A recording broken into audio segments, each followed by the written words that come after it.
بسم اللہ الرحمن الرحیم۔ السلام علیکہ یا صاحب العصر والزمان۔ پھر وہ سب کہنے لگے، اے فلانی، کیا حقداروں کو حق دیتے ہوئے ان پر احسان جتاتے ہو، جبکہ جو کچھ تمہارے پاس ہے یہ سب انہی کا حق ہے اور یہ اس پر زیادہ حق رکھتے ہیں۔ تب حضرت عمار یاسر کہنے لگے، لوگو، تمہیں خدا کی قسم، کیا ہم سب رسول اللہ صلی اللہ علیہ وآلہ وسلم کے زمانے میں حضرت علی علیہ السلام کو امیر المومنین کہہ کر سلام نہیں کیا کرتے تھے؟ اس موقع پر ان کی بات کو کاٹا گیا اور مجلس سے باہر نکل گئے۔ حضرت علی علیہ السلام نے جناب خولہ کو اسماء بنت امیس کے گھر بھجوا دیا اور انہیں پیغام دیا کہ اس خاتون کو عزت و احترام سے گھر میں ٹھہراؤ۔ خولہ جناب اسماء کے گھر میں رہنے لگیں، یہاں تک کہ ان کے بھائی آئے تو امام علی علیہ السلام نے جناب خولہ سے شادی کر لی۔ یہ واقعہ امیر المومنین علی علیہ السلام کے بے کراں علم و دانش پر بہترین دلیل ہے، اور ان لوگوں کے فساد پر کہ انہوں نے اسے بغیر شرعی دلیل کے اسیر بنایا تھا۔ حقیقت میں امام علی علیہ السلام نے اسے اپنی کنیز نہیں بلکہ عقد نکاح کے ذریعے گھر میں رکھا۔ جب بات یہاں تک پہنچی تو ان لوگوں نے حضرت جابر انصاری سے عرض کیا، اے جابر، اللہ تعالیٰ تجھے آتش جہنم سے محفوظ رکھے، جس طرح آپ نے ہمیں شک و تردد سے نجات دلا دی۔ سوال: جابر بن یزید جعفی کہتے ہیں کہ میں نے حضرت امام محمد باقر علیہ السلام سے پوچھا، امیر المومنین علی علیہ السلام کو کہاں دفن کیا گیا؟ جواب: امام علیہ السلام نے فرمایا، آپ علیہ السلام کو طلوع فجر سے پہلے غریبین کے مقام پر دفن کیا گیا۔ آپ علیہ السلام کے فرزندوں میں سے امام حسن اور امام حسین علیہ السلام اور جناب محمد حنفیہ نے عبداللہ جعفر کے ساتھ قبر میں اتارا۔ سوال: اسحاق بن عبداللہ کہتے ہیں کہ میں نے حضرت امام محمد باقر علیہ السلام سے پوچھا، وقت شہادت حضرت علی علیہ السلام کتنے سال کے تھے؟ جواب: آپ علیہ السلام نے فرمایا 63 سال۔ سوال: میں نے عرض کیا، آپ کا حلیہ مبارک کیسا تھا؟ جواب: امام نے فرمایا، آپ کا چہرہ گندمی تھا، آنکھیں بڑی اور پیٹ مبارک پر بال نہیں تھے۔ سوال: میں نے عرض کیا، قد بلند تھا یا چھوٹا؟ جواب: امام علیہ السلام نے فرمایا، میانہ چھوٹے سے نزدیک۔ سوال: میں نے عرض کیا، آپ کی کنیت کیا تھی؟ جواب: امام علیہ السلام نے فرمایا، ابو الحسن۔ سوال: میں نے عرض کیا، آپ علیہ السلام کہاں دفن ہوئے؟ جواب: امام نے فرمایا، رات کو کوفہ میں دفن کیے گئے اور آثار قبر کو مخفی رکھا گیا۔ سوال: ابو بصیر کہتے ہیں کہ میں نے حضرت امام محمد باقر علیہ السلام سے پوچھا، امیر المومنین علی علیہ السلام کی قبر مبارک کہاں ہے؟ کیوں لوگوں کے درمیان آپ علیہ السلام کے مقام قبر کے متعلق اختلاف ہے؟ جواب: آپ حضرت نوح علیہ السلام کے باپ کی قبر کے نزدیک دفن کیے گئے ہیں۔ سوال: قربان جاؤں، آپ علیہ السلام کو کس نے دفن کیا؟ جواب: امام علیہ السلام نے فرمایا، رسول اللہ صلی اللہ علیہ وآلہ وسلم نے کرامن کاتبین کے ہمراہ روح و ریحان کے ساتھ قبر میں اتارا۔ سوال: عبد الرحیم کیسر کہتے ہیں کہ میں نے حضرت امام محمد باقر علیہ السلام سے امیر المومنین حضرت علی علیہ السلام کی قبر کے متعلق پوچھا۔ جواب: امام نے فرمایا کہ امیر المومنین حضرت علی علیہ السلام کو حضرت نوح علیہ السلام کے پہلو میں دفن کیا گیا۔ سوال: میں نے عرض کیا، کون سے نوح؟ جواب: امام نے فرمایا، نوح اللہ کے عظیم الشان پیغمبر۔ سوال: میں نے عرض کیا، وہ کیسے ہوا؟ جواب: امام علیہ السلام نے فرمایا، بے شک امیر المومنین حضرت علی علیہ السلام سچے تھے، اللہ نے ان کی قبر مبارک ایک سچے پیغمبر کے پہلو میں قرار دی۔ اے عبد الرحیم، بے شک رسول اللہ صلی اللہ علیہ وآلہ وسلم نے ہمیں امام علی علیہ السلام کی وفات اور مقام دفن کے متعلق بتا دیا تھا۔ اللہ تعالیٰ نے اپنی جانب وہی حنوط نازل کیا جو آپ علیہ السلام کے بھائی رسول اللہ صلی اللہ علیہ وآلہ وسلم کے لیے بھیجا تھا، اور انہیں بتایا کہ ملائکہ آپ علیہ السلام کی قبر پر اتریں گے۔ حضرت امیر المومنین علی علیہ السلام نے اپنی وصیت میں دونوں بیٹوں امام حسن اور امام حسین علیہ السلام سے فرمایا، جب میں دنیا سے چلا جاؤں تو مجھے غسل دے کر حنوط دینا اور رات کی تاریکی میں خفیہ طور پر میرا تابوت اٹھانا۔ میرے فرزند، تم تابوت کا پچھلا حصہ اٹھانا کیونکہ آگے سے کوئی اور اٹھانے والے ہوں گے۔ جب تابوت کا اگلا حصہ زمین پر رکھا جائے تو تم اس کا پچھلا حصہ زمین پر رکھ دینا۔ مجھے اس قبر میں اتار دینا جہاں تابوت فٹ آ جائے۔ مجھے رات کی تاریکی میں ان لوگوں کی مدد سے دفن کر کے میری قبر کو زمین سے ہموار کر دینا۔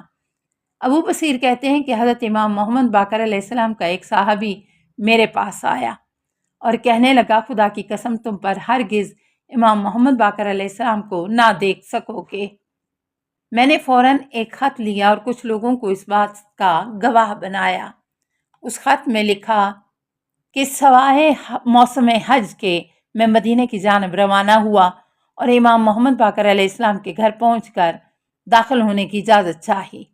آپ علیہ السلام نے مجھے دیکھتے ہی فرمایا، ابو بصیر کیا ہوا؟ میں نے عرض کیا، قربان جاؤں، فلاں شخص نے مجھے کہا تھا کہ خدا کی قسم تم کبھی امام محمد باقر علیہ السلام کو نہیں دیکھو گے۔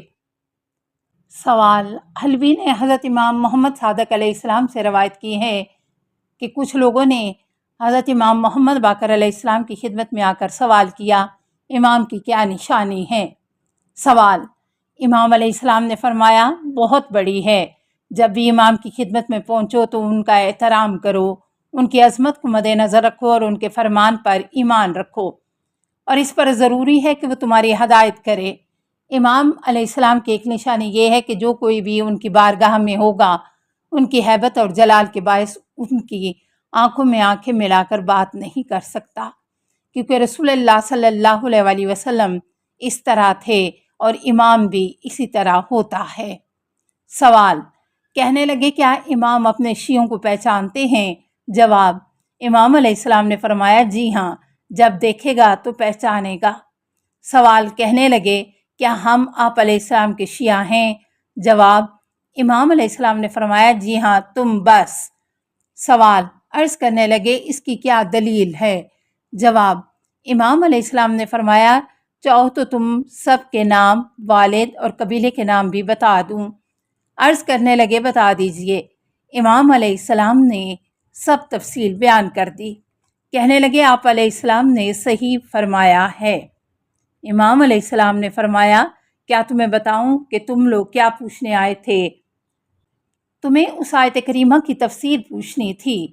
کشجرۃ طیبۃ اصلھا ثابت وفرعھا فی السماء، پاکیزہ درخت کی طرح کہ جس کی جڑیں ثابت ہوں اور اس کی شاخیں آسمان پر ہیں، اپنے رب کے حکم سے۔ سورہ ابراہیم 14 آیت 24۔ امام علیہ السلام نے فرمایا، وہ پاکیزہ درخت ہم ہیں، اپنے شیعوں میں سے جسے چاہتے ہیں اپنے علم میں سے عطا کرتے ہیں۔ تب فرمایا، کیا تم لوگ مطمئن ہو گئے؟ سب نے عرض کیا، مولا ہم تو اس کام پر بھی مطمئن تھے۔ حلوی کی حدیث میں ہے کہ کچھ لوگ حضرت امام محمد باقر علیہ السلام کی خدمت میں حاضر ہوئے اور امام علیہ السلام کی نشانی اور علامت پوچھی۔ آپ علیہ السلام نے ان کے نام بتائے اور یہ بھی فرمایا کہ وہ کیا پوچھنا چاہتے ہیں۔ امام نے فرمایا، تم لوگ اس آیت کریمہ کے متعلق پوچھنا چاہتے ہو۔ کشجرۃ طیبۃ اصلھا ثابت وفرعھا فی السماء تؤتی اکلھا کل حین باذن ربھا، اس پاکیزہ درخت کی طرح کہ جس کی اصل ثابت ہے اور اس کی شاخ آسمان پر ہو، اپنے رب کے حکم سے۔ سورہ ابراہیم 14 آیت 24-25۔ کہنے لگے، آپ علیہ السلام نے صحیح فرمایا، اسی آیت کے متعلق پوچھنا چاہتے تھے۔ امام علیہ السلام نے فرمایا کہ ہم وہی پاکیزہ درخت ہیں کہ جس کے متعلق اللہ تعالیٰ فرماتے ہیں کہ اس کی مضبوط بنیاد اور شاخیں آسمان پر ہیں، اور ہم ہی ہیں جو اپنے شیعوں کو علم میں سے جو چاہتے ہیں عطا فرماتے ہیں۔ حمران بن ایمن کہتے ہیں کہ میں نے حضرت امام محمد باقر علیہ السلام کی خدمت میں عرض کیا، میں نے اللہ سے عہد کیا ہے کہ جب تک آپ علیہ السلام میرے سوال کا جواب نہ دیں گے میں مدینہ سے باہر نہیں جاؤں گا۔ امام علیہ السلام نے فرمایا، پوچھئے۔ سوال: عرض کیا، مولا کیا میں آپ کا شیعہ ہوں؟ جواب: امام علیہ السلام نے فرمایا، جی ہاں، دنیا اور آخرت میں تم ہمارے شیعہ ہو۔ منہال بن عمر کہتے ہیں کہ میں حضرت امام محمد باقر علیہ السلام کی خدمت میں بیٹھا تھا کہ ایک شخص نے داخل ہو کر سلام کیا۔ امام علیہ السلام نے جواب دیا۔ یہ شخص کہنے لگا، آپ علیہ السلام کیسے ہیں؟ امام علیہ السلام نے فرمایا، شاید کوئی ایسا وقت آئے کہ تمہیں معلوم ہو کہ ہمارا کیا حال ہے۔ اس امت میں ہماری مثال قوم بنی اسرائیل کی طرح ہے کہ جو فرعونیوں کے ہاتھوں مصیبتوں میں مبتلا تھے، ان کے بیٹوں کو ذبح کرتے اور بیٹیوں کو زندہ چھوڑتے تھے۔ اس طرح یہ امت والے بھی ہمارے بیٹوں کو قتل کرتے ہیں اور بیٹیوں کو زندہ چھوڑ دیتے ہیں۔ عرب اس لیے اپنے آپ کو پوری دنیا سے بہتر اور افضل سمجھتے ہیں کہ حضرت محمد صلی اللہ علیہ وسلم اس قوم سے تھے۔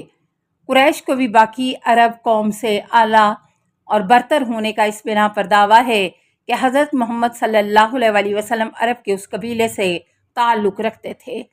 اگر ان کا دعویٰ درست ہو تو پھر ہم جو آپ صلی اللہ علیہ وسلم کے فرزند ہیں اور ان کے اہل بیت و خاندان سے تعلق رکھتے ہیں تو پھر ہم سب لوگوں سے افضل ہیں اور کوئی شخص اس فضیلت میں ہمارے ساتھ شریک نہیں۔